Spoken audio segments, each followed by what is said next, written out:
Manhã de terça-feira está a começar agora a Antena Aberta, mais um tema em debate. A edição é de António Jorge. Bom dia. Muito bom dia, Augusto Fernandes. Hoje vamos discutir o estado da educação em Portugal a propósito do relatório do Conselho Nacional da Educação.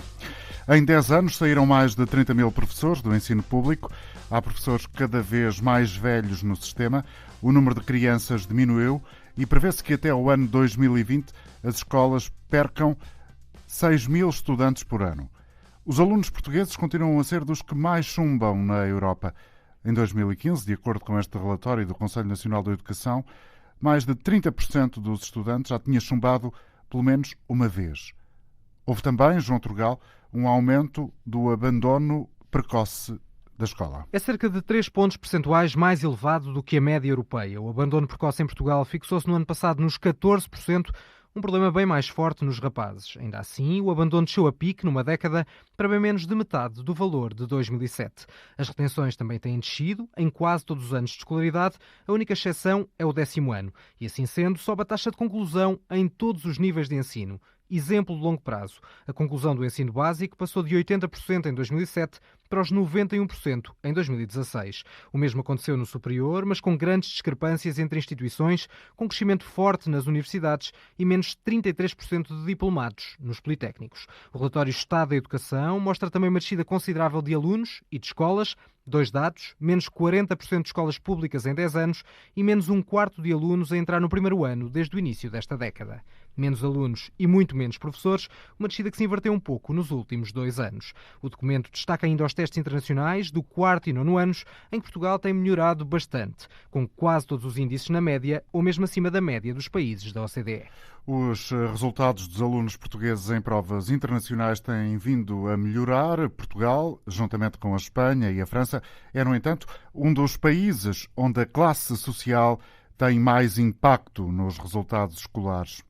Ora, este relatório do Conselho Nacional da Educação, que já esteve em destaque ao longo da manhã da rádio, sugere a necessidade de repensar os métodos de ensino ainda utilizados pelos professores, sendo que a maioria das aulas continua a ser dada com a fórmula o professor fala, os alunos ouvem. Muito bom dia, professor Santana Castilho, professor universitário, colunista em matéria de educação, muitas vezes pode ser lido no Jornal Público. Obrigado por estar connosco em direto esta manhã. Do seu ponto de vista, o retrato que o Conselho Nacional da Educação faz é um retrato fiel da realidade portuguesa quando tentamos caracterizar o estado da educação? É um retrato a ter em conta, mas todos estes retratos feitos com base em indicadores estatísticos nunca são fiéis. A educação não é qualquer coisa que possa ser reduzida a instrumentos de medição. A educação não é uma ciência exata, a educação nem sequer é uma ciência. É uma área de intervenção social onde as variáveis que influenciam os resultados são múltiplas. E, portanto, sem menosprezar o interesse que estes estudos têm, a resposta à sua pergunta é que não acredito que tenhamos retratos fiéis. Basta ver que em espaços de tempo pequeníssimos os resultados com que somos confrontados divergem. Em 2015 subimos barbaramente os resultados em matemática. Em 2016 descemos os resultados em leitura. Vemos agora, os dados estatísticos mostram que houve uma diminuição da procura do pré-escolar. É surpreendente, levo a crer que talvez estejamos mais em presença de maior rigor no controle dos dados do que propriamente de grandes alterações relativamente à predisposição dos pais em porem as crianças no pré-escolar. Também não é de descurar, eventualmente, o argumento de 115 mil portugueses, há cerca de 110 mil portugueses, para ser mais fiel aos números que existem e que foram já confirmados, terem abandonado o país durante o chamado período da crise, a partir de 2011 até 2013, 2015. Sim, aquilo que diz é de ter em conta, mas repare, Estamos a falar de percentagens entre as crianças de uma determinada idade, portanto, idade de 4, 5 anos, 3, 4, 5 anos, e as crianças dessa faixa etária que estão escolarizadas, enfim, que frequentam jardins de infância. Ora, se esses pais saíram, eu presumo que tenham levado os filhos. Claro. Se não levaram os filhos, estas relações, de qualquer maneira, em meu entender, são surpreendentes. É apenas uma impressão que não tem sustentação nos dados. Dizendo de outra maneira, estamos a falar de relações. E, portanto, são crianças que estão no território nacional. De maneira que os portugueses que deixaram o país, se deixaram as crianças cá, sem os pais cá, com mais forte probabilidade os familiares teriam posto essas crianças no pré-escolar. Enfim, estou a especular, mas não sou, digamos, um seguidor quase que sem discussão destes resultados. Valem o que valem, passa a expressão, são para ter em conta, mas carecem de explicações. Muitas explicações, muita análise e muita prudência. Há vários dados neste relatório. Um deles tem a ver com a forma como as aulas são dadas, na sua maioria, em que o professor expõe a matéria e os alunos tentam apreendê-la. Esta fórmula está errada, professor Santana Castilho? Eu não conheço uma fórmula universal. Eu conheço muitas teorias, muitos métodos. Aquilo que eu vejo é que os políticos que definem as políticas e que tentam sempre relacionar as suas políticas com os resultados, esses políticos estão errados. Aquilo que eu não vejo é considerar os professores como as pessoas mais importantes para se pronunciarem sobre estas questões. Não é possível, num universo tão diversificado como é aquele que caracteriza a nossa sociedade, nós querermos fazer afirmações e, sobretudo, estou cansado disso, concluir sempre que a culpa é dos professores. Temos, felizmente, muitas maneiras diferentes de fazer pedagogia e de fazer didática nas nossas escolas. Aquilo que eu vejo é que, politicamente, nunca se percebeu que as reformas não se fazem sem a implicação dos professores, e aquilo a que eu tenho assistido é que, ultimamente, cada vez mais, se procura obter melhores resultados dos alunos, piorando as condições de trabalho dos professores. Isso é visível e o pior é que, a maior parte das vezes, não é traduzido nestes dados com que se influencia a opinião pública. Repare, não estou contra estas leituras estatísticas, apenas recomendo prudência para as ler. Por exemplo, gostaria de ver, traduzido nestes resultados, considerações sobre o efeito dos mega-agrupamentos. Sobre, por exemplo, o aumento do número de alunos por turma, que agora começa debilmente a ser invertido, mas que marcou os últimos anos. Ver, por exemplo, o reflexo da carga burocrática do trabalho dos professores, absolutamente estúpida, sem sentido.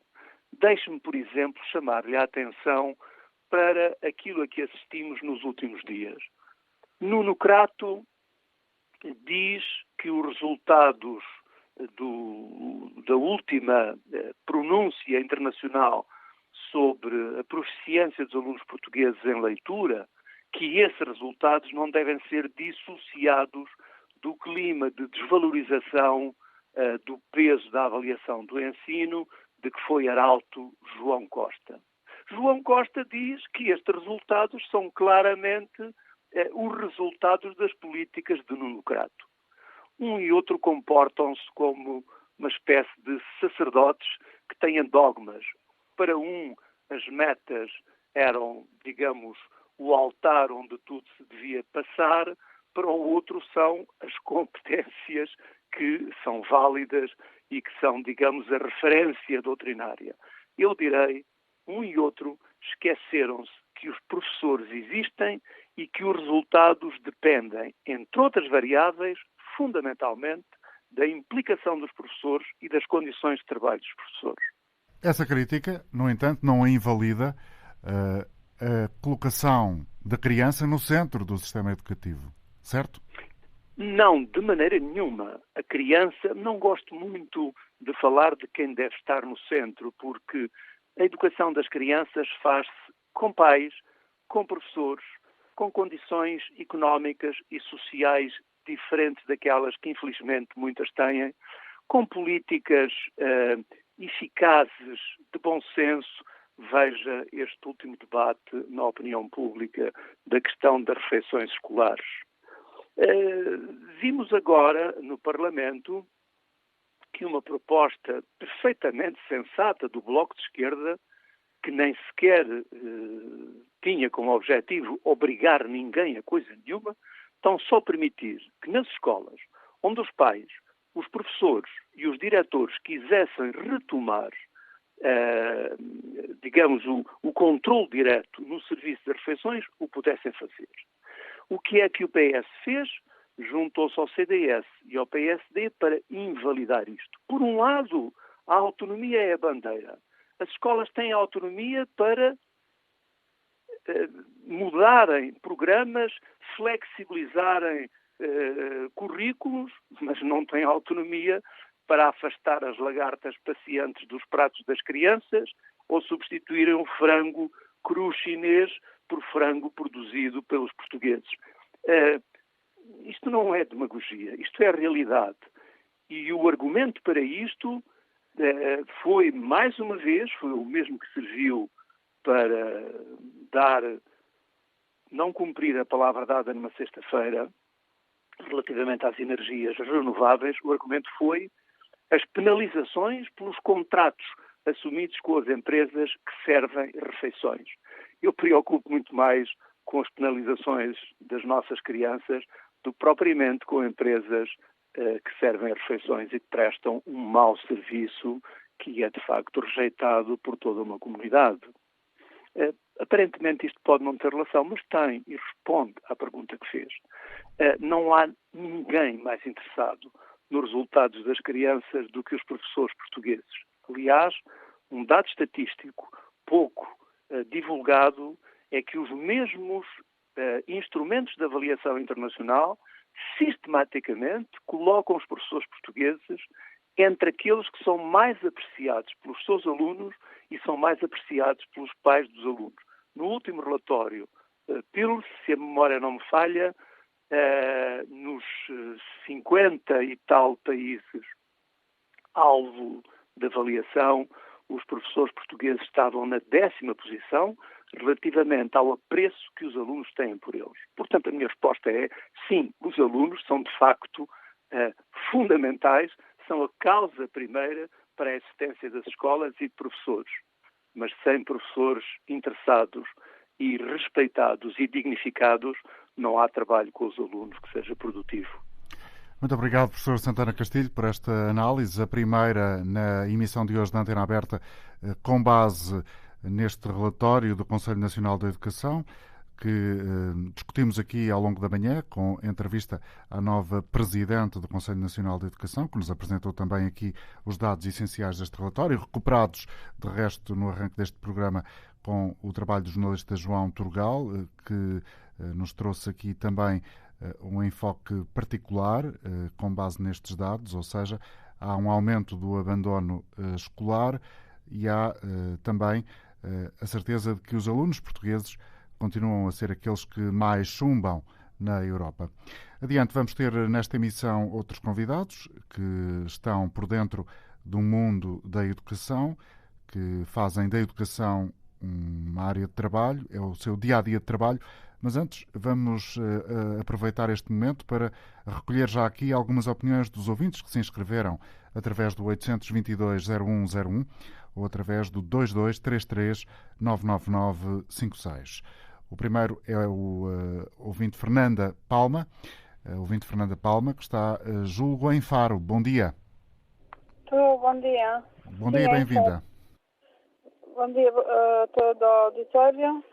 A minha opinião na questão do ensino é o seguinte: eu moro junto a uma escola e tenho a oportunidade de observar algum comportamento tanto dos alunos, nomeadamente a nível da alimentação é um ponto crucial, acho que para as crianças, porque se a criança não estiver bem alimentada, certamente não terá uma aprendizagem como deve ser, não é?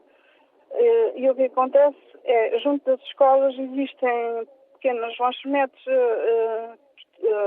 quiosques que vendem muitos doces, batatas fritas, Coca-Colas, e vê-se muitas crianças sair da escola e irem, portanto, comprar essas coisas. Ou seja, é uma alimentação de todo que não é aconselhável. Isso é o primeiro ponto. Devia de ser revisto, uma criança devia de ser alimentada como deve ser, portanto a escola devia se debruçar mais sobre esse ponto a nível para poder a criança estar bem, não é? A nível de ensino propriamente, eu notei, as minhas filhas neste momento já são adultas, cada uma tirou o seu curso, portanto na faculdade, mas na altura, enquanto na primária e a nível secundário, portanto, eu notei que elas foram mal preparadas a nível português e matemática, que é o essencial, porque se uma criança não percebe o português, não sabe ler bem português, não sabe o que significam as palavras, dificilmente vai responder corretamente a um questionário, a um exame, aquilo que for, e por aí adiante. A matemática, a mesma coisa. Ou seja, preenche demasiado tempo com inglês e outras disciplinas que mais tarde serão mais importantes do que na primária. A primária devia de se focar essencialmente no português e na matemática, do meu ponto de vista. Obrigado pela sua opinião, Fernanda Palma em Faro. Em Viana do Castelo está o José Barbosa, cumprimento também. Bom dia. Vamos ouvi-lo a propósito desta pergunta, julgo eu, que aproveitará para trazer aqui o seu raciocínio. Como inverter os indicadores negativos que persistem na caracterização da educação, do setor da educação em Portugal? José, faça favor. Bom dia, Sr. António Jorge. Daqui fala José Barbosa, de Viana do Castelo. É o seguinte, no que diz respeito à pergunta, eu tenho uma opinião muito concreta e que vai ao encontro da maioria das pessoas aqui desta localidade. Nós temos uma visão dos professores completamente negativa. Há bocadinho ouviram as pessoas, um senhor ligado ao sistema, a invocar coisas que na prática não acontecem. Portanto, vai proteger os professores. Eu estou um bocadinho nervoso, peço desculpa. De qualquer das maneiras, temos visto aqui casos no Norte em que acontece por vezes, e aconteceu, e está a acontecer com um filho meu, que há um mês não tem professora de matemática. Ora, este filho está no 12º ano e eu pergunto que preparação vai fazer e a oportunidade que vai ter de ir para uma faculdade. É só. Obrigado. Obrigado, José Barbosa. Uma opinião concreta. Bom dia, professor José Alberto Precioso. Obrigado por estar connosco. Doutorado em Educação, professor na Universidade do Minho.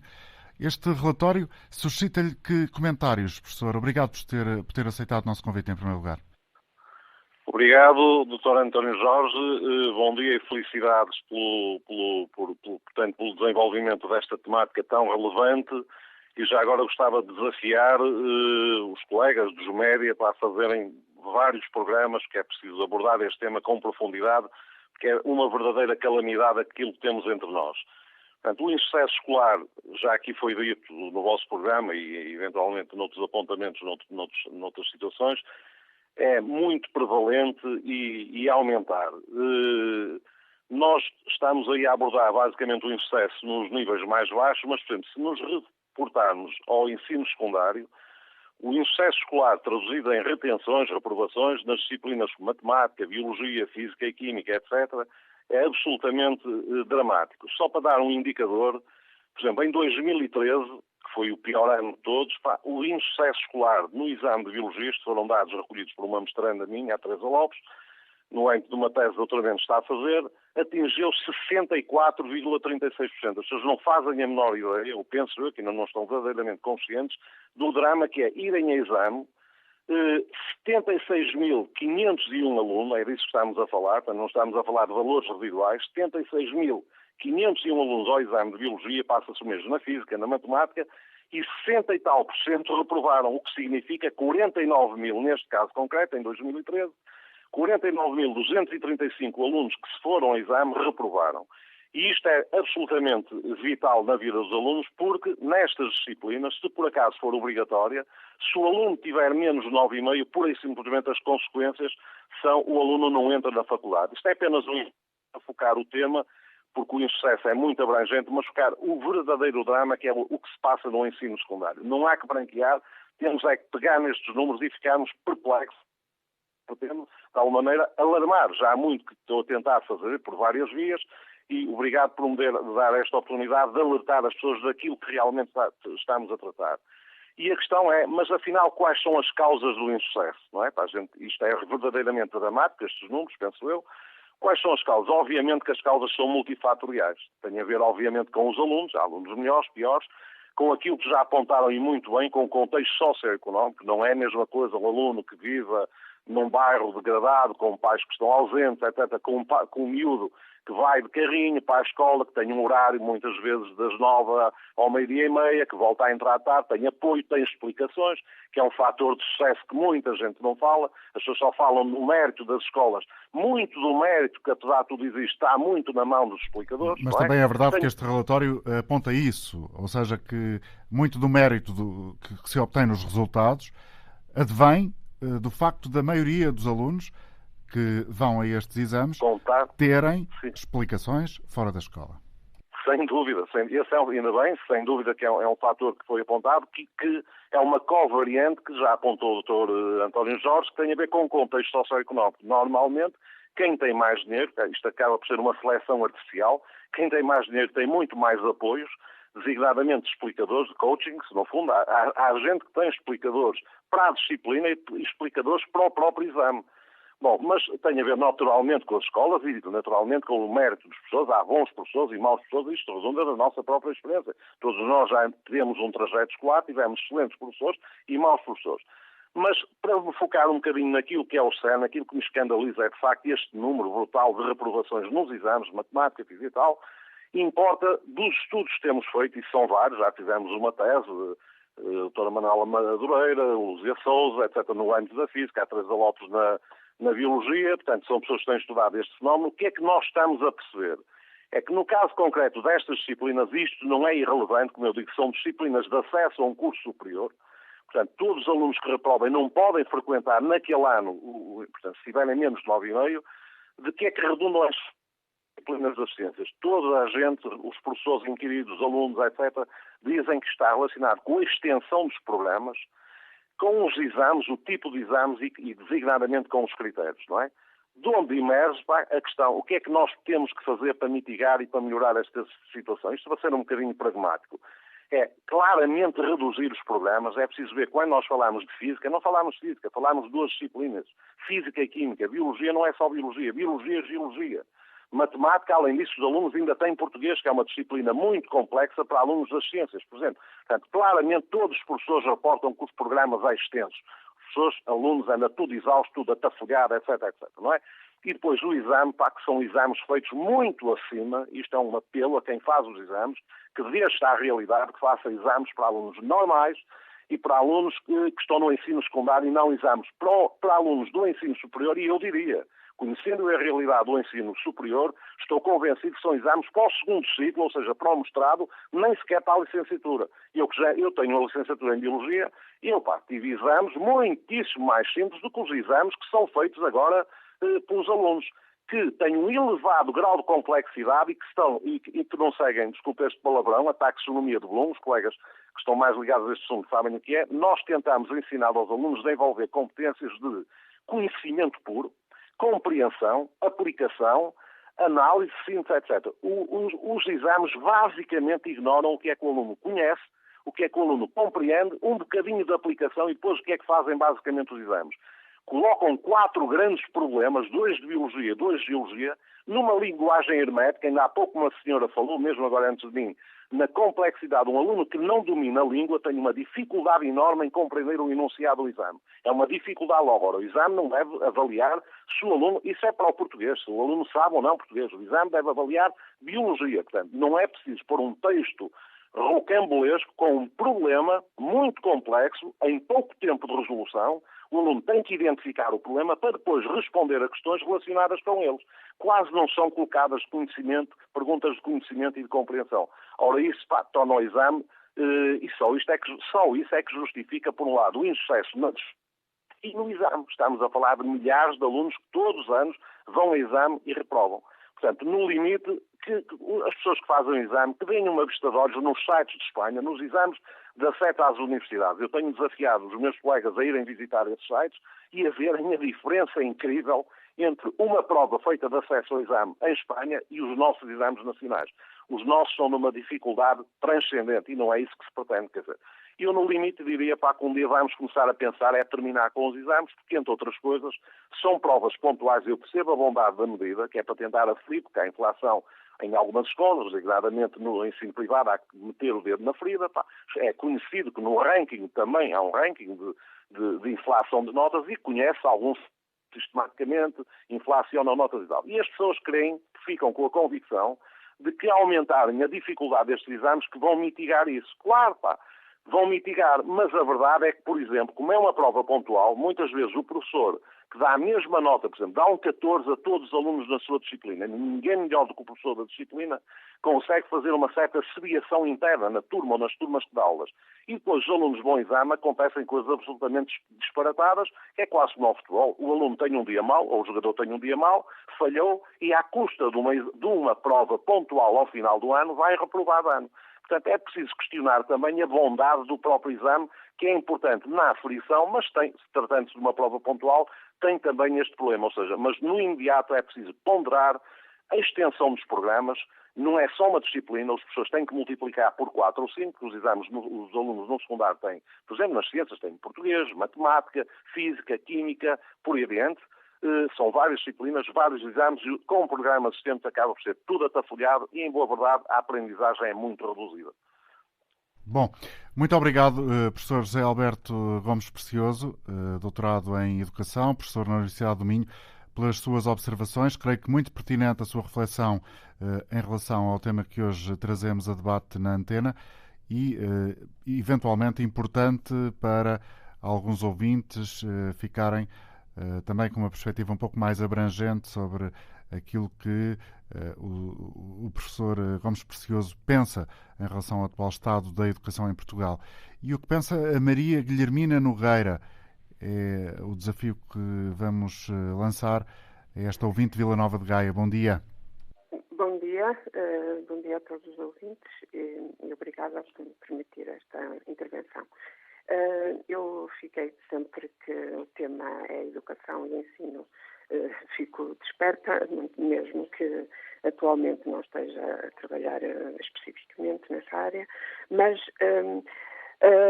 eu queria começar, talvez, é que o tema é tão abrangente e tão complexo, mas não vou centrar sequer em teorias de ensino, de educação, nem nas muitas soluções que normalmente muitos treinadores de bancada apontam. Eu vou simplesmente basear-me na minha experiência de 40 anos em que fiz tudo no ensino, desde o ensino secundário a superior e a formação de professores durante muitos anos e muitas experiências concretas nas escolas que indicam os caminhos para que este nosso flagelo possa ser regulado. Só que na educação é um pouco o que acontece também, por exemplo, com os incêndios.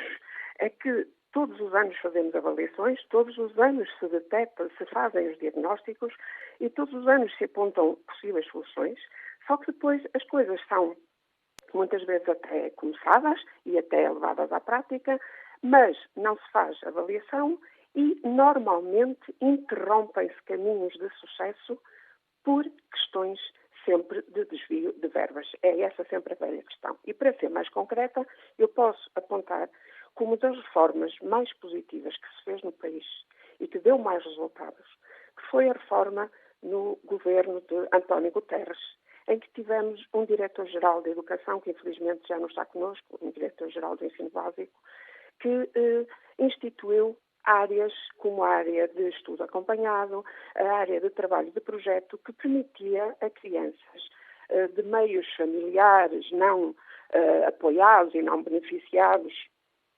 pelo seu meio económico, que pudessem acompanhar muito melhor a escola. E essas áreas, mais tarde, foram consideradas, e eram muitas vezes chamadas de fantochadas. E porquê? Porque logo a seguir a terem sido implantadas e a estarem a ter resultados, foram, por exemplo, diminuídos na área de estudo acompanhado, que tinha 2 professores, um da área de ciências e outro da área das línguas e humanidades, como seria lógico, foi logo retirado um professor. Ora, trabalhar com uma turma com 2 professores numa área dessas de estudo acompanhado ou da área de projeto, que eram áreas globais que não se limitavam aos conhecimentos ali engavetados, como normalmente acontece nas disciplinas, faz toda a diferença, não é evidente. É como agora, eu dou um exemplo, por exemplo, tem uma neta que está numa aula de música, que dizem que é uma aula de música na escola primária, onde está um professor com 40 alunos de 6 anos. Isto não cabe na cabeça de ninguém. É evidente que com isto não se consegue um trabalho de sucesso. Mas se houver as condições práticas, quer dos professores empenhados, que é muito importante, e sabemos muito bem como obter professores empenhados também, muito se poderia dizer, mas sabemos. Quer com professores, quer condições práticas, sobretudo o número de alunos por turma. Isso, continuamos a bater no mesmo, continuamos a dizer que temos excesso, e toda a gente sabe que temos excesso. Basta ver os colégios privados, que têm turmas de 14 alunos, e nós temos de 28, mesmo no primeiro ciclo. Consegue-se muitos resultados.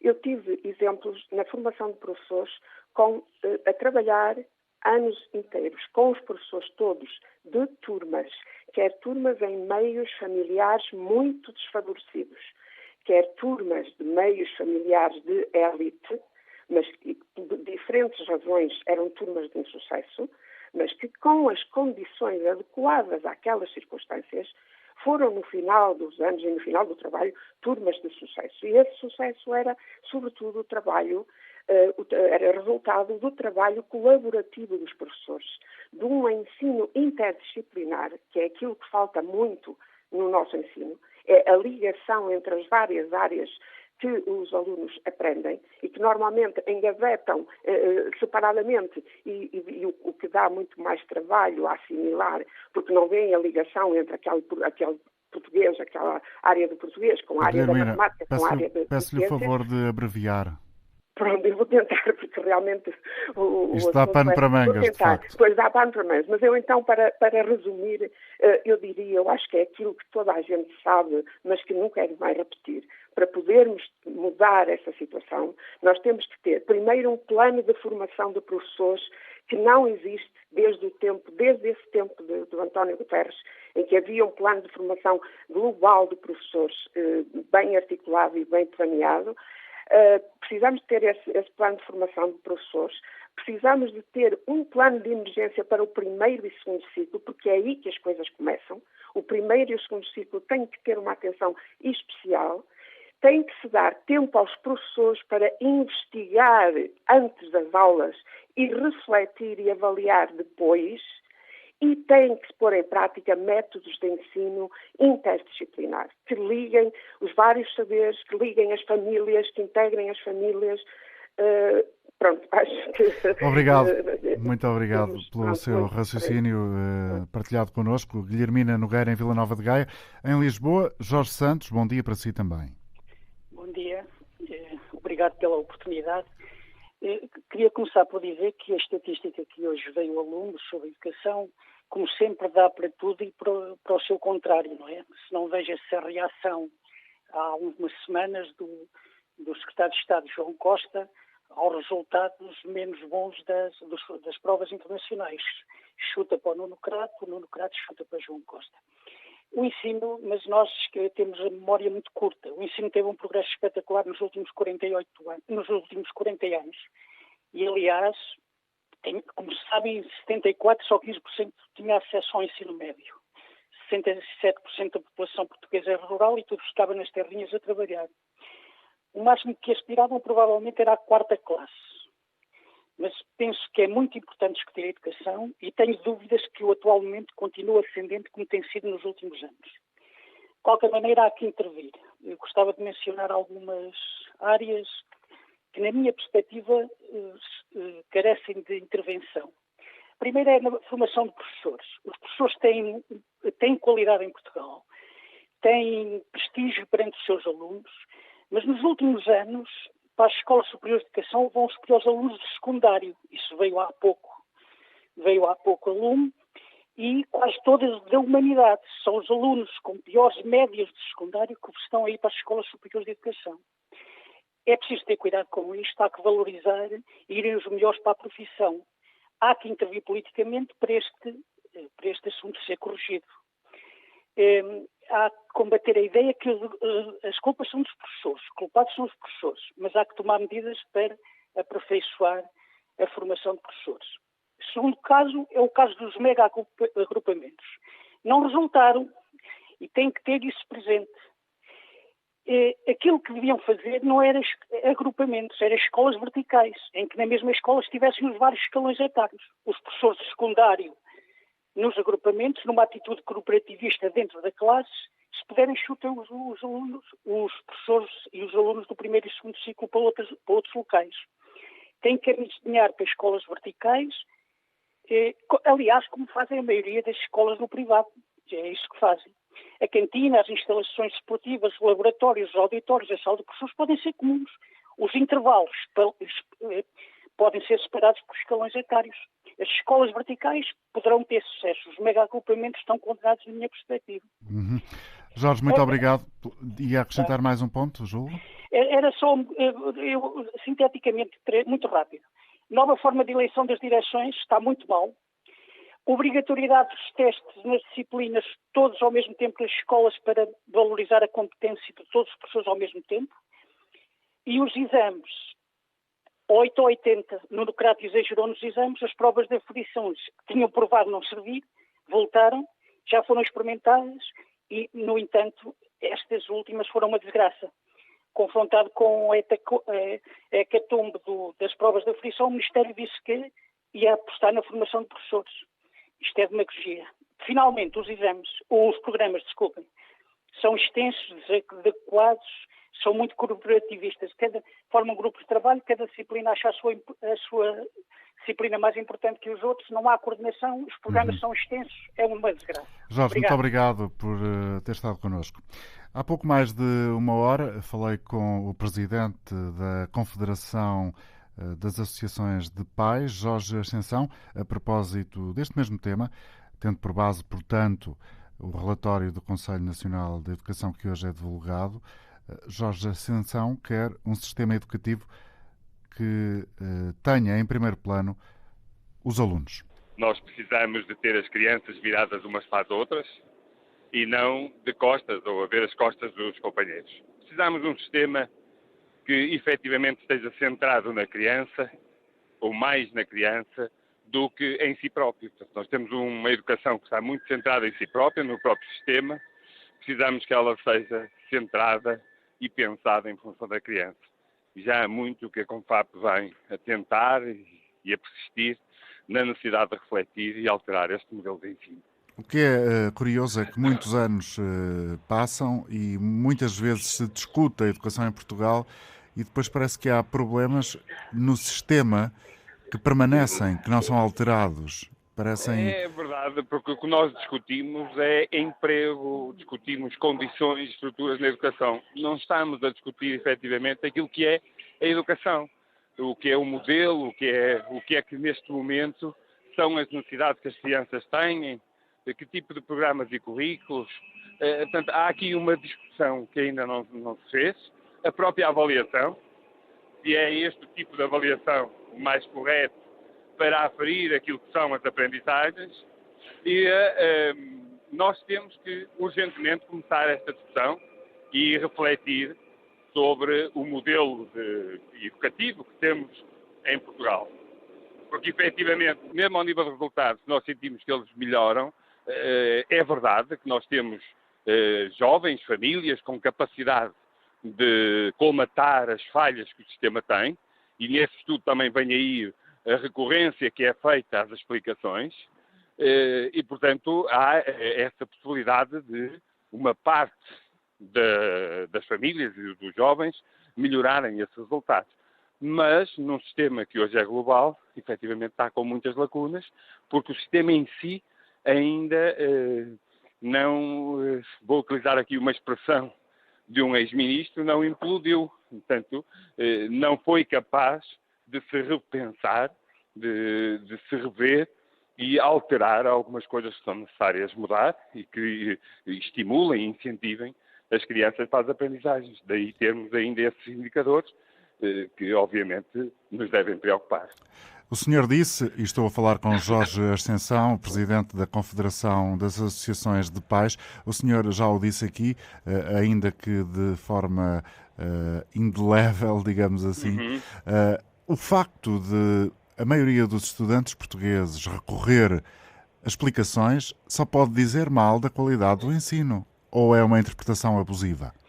Não, não é abusiva. Eu tenho assumido muitas vezes que o sucesso que acontece em muitos jovens nos resultados da educação, estamos a falar apenas nos resultados de classificação, que não é o que eu mais gosto de referir, mas são para esses que nós olhamos, se deve em grande parte às famílias.